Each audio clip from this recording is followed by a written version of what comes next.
Welcome to the Uncle's channel. Thanks for watching today. And let's talk about the Nintendo Switch 2 as well as Mario Kart 9 that just got announced today in a very, very small Nintendo Direct. And when I say small, it was like 2.5 minutes long. It was like almost nothing there, but it was just enough to get the talk train of sorts to start rolling down the tracks. And rolling down the tracks it has, because like every news outlet out there has put an article out about it. Every creator on YouTube pretty much has put out a video about it. I know I'm a little bit behind here because I had to work today, so my video is like 6 or 7 hours later than everybody else's. But you know what? Thank you for tuning into the Ogles video to get a little bit more Switch information from me, as well as about Mario Kart. And so thanks for supporting the small channel. It really does mean a lot and goes a long ways here. But let's go ahead and break it all down in sort of a Switch 2 rambling session and break down some news articles I've read, the trailer itself, and just really discuss everything we know about the Switch 2 and Mario Kart 9 thus far. Now the trailer here, like I said, very, very short, but it did give us good details as far as like what the Switch 2 is going to look like and some of the very, very core features of the system. Now, first off, the screen size is a good bit larger than the original. The original Switch screen size was only 6.2 inches. This one is 8 inches, and 1.8 inches difference is actually going to be pretty noticeable in handheld mode. And I think most people are going to appreciate that. It won't be as portable necessarily. Like you might not be able to stick it in your cargo pants anymore. But, it's still going to be very convenient to take in a little Switch bag, things like that, or in your backpack. We do get a new kickstand, and I'm very happy about this. I still have the original Switch. I never got the OLED model. And so I'm still rocking that crappy kickstand from the original, like that small itty bitty one that looks like a thumb drive. So to have a really nice looking kickstand that can clearly support and go all the way back like that, very excited for that. But obviously the biggest feature of the new system here is going to be the joycons that was announced in the trailer at least. And they are magnetic, which is a little confusing at first because you're like, how's it going to snap in there? Is it going to fall off? Is it going to break easier this way? And at first, when I heard about the magnetic Joy-Cons like several months back through the rumor mills and whatnot, I was skeptical because I was like, I don't know. Like, because it made me think of my MacBook, which has like a little magnetic charger off to the side here. And it's not like the worst thing in the world. I actually sort of like how it sort of clicks in there and whatnot, but it just simply doesn't have like a super firm grip. However, like over Christmas, I got what's called a backbone for my phone, which allows you to basically stream your PlayStation to your phone, sort of like a PlayStation Portal. But anyway, on the backbone, there's a little piece on there that like you can swap out back and forth, depending on like which type of phone you have, and it's held in there by magnets. And holy cow, like it is extraordinarily hard to pop out. And so I like sort of changed my mind on the magnets a little bit. I was like, if I can't even get this out and have to like make a dedicated effort, I think the Joy-Cons can hold in there pretty darn well. And honestly, like Nintendo's not going to put out something like a crappy product. So, I don't know. The magnets is probably nothing to worry about here. However, the thing that got me most excited about this particular trailer, and especially for the Joy-Con portion of it, was the idea that you can turn the Joy-Con on its side and you can use it as a computer mouse. Now, they didn't like specifically say that inside the trailer. They sort of alluded to it. However, the rumor mill has been going wild before this announcement today, and they had already said there was a possibility. So to me, this sort of confirms it on that. And like this just opens the door wide open for like first-person shooter games, because I've never really liked first-person shooters on console. I always preferred PC, and it all boiled down to having a mouse in order to do that. Also, for games like Mario Maker, that's going to be super handy when it comes to arranging things on the screen there. Mario Paint, if they decide to bring it over on the virtual console, which I am sure they're going to do if this is indeed a mouse like it looks like it. And even like strategy games, like if they bring like Command and Conquer over or something like that, I would love to see a resurgence of like the old PC strategy games, and this would be an absolute perfect time to do it. Even if it's like indie developers out there, now the console actually has a mouse capabilities.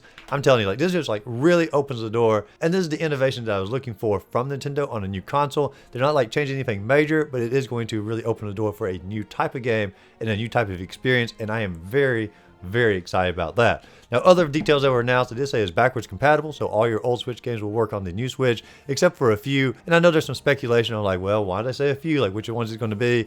But like, most people are thinking it's going to be stuff like Labo, or things like the Ring Fit, where like Joy-Cons were like specifically needed for that particular game. And since it's a new type of Joy-Con, it might not work on that game. And so that's what I'm going to guess. I'm going to say like almost every other game is going to be completely flawless when it comes over here. Now, they didn't mention in here there's going to be like the power of it. I have read online that the power is predicted to be like around the same power as like a PlayStation 4 Pro, which to me is more than enough power for pretty much any game that I want. I know like I enjoy the PlayStation 5, but there are very few games out there where I can tell the graphical difference in a PS4 game and a PS5 game. So for a Switch to fall into that particular area sort of in between, absolutely perfect power, at least from my perspective. They did say more information is coming on April 2nd, and they're probably going to dive more into, the specifics of like how the mouse is going to work. Any like there's a little button on the side. People are calling it the C button. What that's going to do exactly is going to be like a chat button. It's going to be like a screen capture button. It's going to be like a thing to share on social media.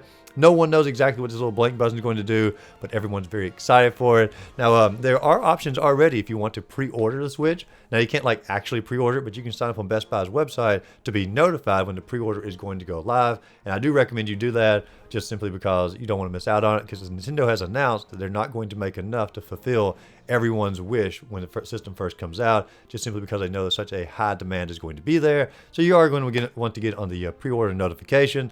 But let's talk about Mario Kart 9, because Mario Kart 9 I am very excited about. I really enjoyed Mario Kart 8 Deluxe, and I'm more of an old school Mario Kart fan, but 8 Deluxe really did pull me in, and I like completed everything I possibly could on that game. But they didn't really show a whole lot about it. But there's a Nintendo Life article that like really breaks it down here. So I'm going to be alluding a lot to that particular article here. And I'm even going to show some of the screenshots from the article as well, because they did a great job like breaking down Easter eggs and like, little things they spot inside the trailer. But let's just sort of go through it. Now, they did notice there are 24 racing slots on the track. And if that's the case, that is phenomenal. A race with 24 racers on it. That is, I don't know, overload to a degree, but it also is sort of chaotic fun, and I'm quite excited about that. They also made an ode to their old arcade days. One track is called the Mario Brothers Circuit, and it just simply looks like it's going back to the old arcade where you simply had the two-player competition, like, in the pipes and whatnot. I don't know if that's what they're going for, but I'm excited that they're going all the way back to their very original Mario history here. They also have a redesign for Donkey Kong, which, take it or leave it, I sort of like it. It looks more like the old school, very, very early arcadey Donkey Kong. I sort of like it, but I don't know. You can let me know in the comments down below your thoughts about it. They also had a font allusion to the very first racing game that featured Mario in it, which was Famicom Grand Prix 2. I think in the US when it got on the Game Boy, it's not the NES version of it, it was called F1 Race, but they have the exact same font from it, and that was going to be like an original idea for like Mario Kart. They just simply didn't have Mario inside the game itself, so that's a cool little bit of an allusion to that. But I think the thing that got me most excited about, like what I saw on the Nintendo Life article here, that really did make a whole lot of sense, is like the vastness of the track here. Like when you look at this open highway that are getting ready to travel down here, that's not a normal Mario Kart track. Mario Kart tracks have, tons of little curves and twists and whatnot. This is a true, like, open highway. And they point out the idea that this game is supposed to be more innovative. Nintendo said they're doing something brand new with the Mario Kart series here. And so are they going more toward, like, a open world adventure game with obviously the Mario Kart racing aspect scattered about within that?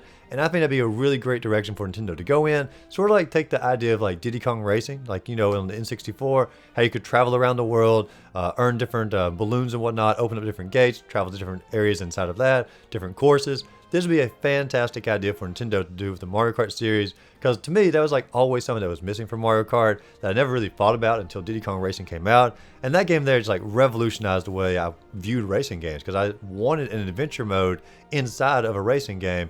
And so if they could do that with Mario Kart, I'm not saying they are for sure, but it definitely sort of pushes in that direction, at least from my perspective here on what they are offering. I don't know, just my thoughts on it. You can let me know down below. They also didn't mention if this is going to be a Switch 2 exclusive or it's going to be sort of a cross-platform game when it comes to Nintendo systems. And I think they might end up doing that with like sort of the idea of the Breath of the Wild was on the Wii U as well as the Switch. This Mario Kart game might end up being on the Switch as well as the Switch 2 with some extra features to sort of encourage people to upgrade on it. I don't know. It's just sort of a thought process on that, especially since they've already said they're not going to publish enough Switch 2s when they very first come out. They're going to want to get that money off Mario Kart, and Mario Kart's like their greatest seller of all time. So they might want to sort of, I don't know, push it out on both systems. That's just pure speculation on my part. No idea for sure on that. But they did also announce, or there's rumors out there rather, on a Discord, and I read about this, that they're only going to launch one first-party game when the system comes out, and there's going to be 25 third-party games are going to come out as well. And if this is the case, Mario Kart is almost certainly going to be the first-party game. There's a chance it could be Metroid Prime 4, but I don't know. There's still like total silence about that, so I don't know about that for sure. But as far as like third-party games, I think Red Dead Redemption 2 has been heavily speculated on that. The Halo collection, Microsoft is obviously rumored to be coming over into Nintendo territory on that as well. The Final Fantasy remake. There's only years ago they announced that it could run effectively on the Switch 2, and so I imagine that it is going to run effectively when it actually comes out. Final Fantasy Rebirth. I've heard rumor of that. Who knows? Resident Evil. I would love to see those games make a come over for the system. But the game I would really like to see make a transition over is Elden Ring, because having that portable would just be a dream come true for me. I love that game to pieces, and to have it on the Nintendo system, I think it'd be a no-brainer for them because the game sold so well, and I think most people out there would probably double dip and buy the game again if they could have it on a portable experience. But all that is just simply speculation. All we know from the actual trailer is we got a new Mario Kart coming, we have a new Nintendo system coming, more information coming on April 2nd, and it's going to be released before the end of the year. And so that is all the information we know about the Switch 2 thus far. But I'll keep you updated if I hear new things about it. Once again, thanks for watching the Yokels channel. If you enjoyed the video, be sure to like and subscribe to the channel. Check out my other videos and stuff above, and go out there, find a great game to play. Simply have a great rest of the day.